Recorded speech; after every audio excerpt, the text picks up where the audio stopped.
Huwag kayong manghihinayang gumawa ng mabuti.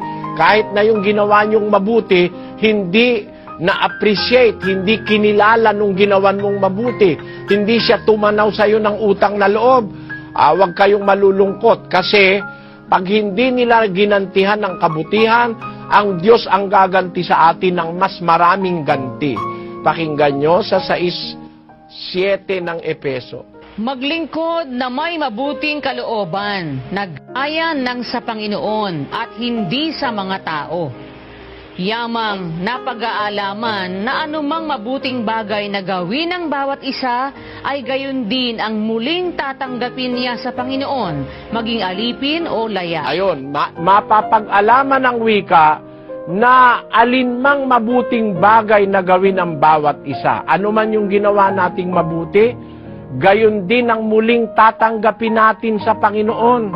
Merong bayad yan sa Diyos, kapatid. Huwag kayong magsasawang gumawa ng kabutihan. May bayad ang Diyos dyan sa bawat gawang mabuti. Kaya nga laging sinasabi ni kapatid na Daniel, ang paggawa ng mabuti hindi magbubunga ng masama. Bakit?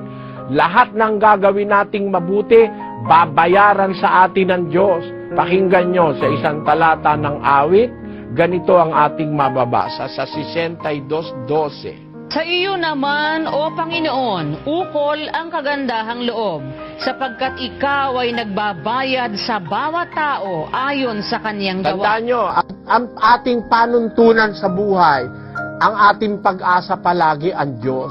Ang Diyos ang may sabi hindi kita pababayaan. Ang Diyos ang may sabi, hindi kita papagkukulangin. Siya rin ang may sabi, babayaran niya.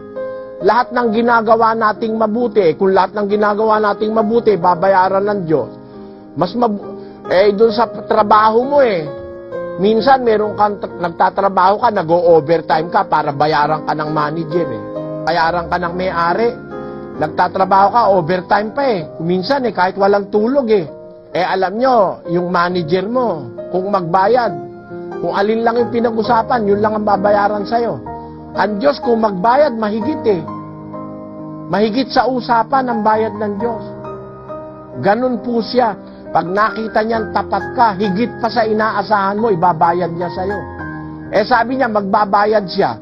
Ang Diyos, hindi po nalulugi ang kumpanya yung kumpanya mo, pag nalugi, wala nang pambayad sa'yo Pero ang Diyos, walang lugi. Tiyak na tiyak, babayaran niya. At alam nyo, hindi niya makakalimutan yan. 6:10 ng Ebreo, kapatid na Daniel. Sapagkat ang Diyos ay hindi liko upang limutin ang inyong gawa at ang pag-ibig na inyong ipinakita sa Kaniyang pangalan, sa inyong paglilingkod sa mga banal, at hanggang ngayon nagsisipaglingkod kayo. Ayon, ang Diyos ay hindi liko upang makalimutan niya ang inyong mga gawa at ang pag-ibig na ipinakita niyo sa Kanyang pangalan. Hindi po nakakalimutan Diyos, nakalista lahat yung ginagawa nating kabutihan. At yung kabutihang ginawa natin, tatanggapin natin uli sa Diyos yun.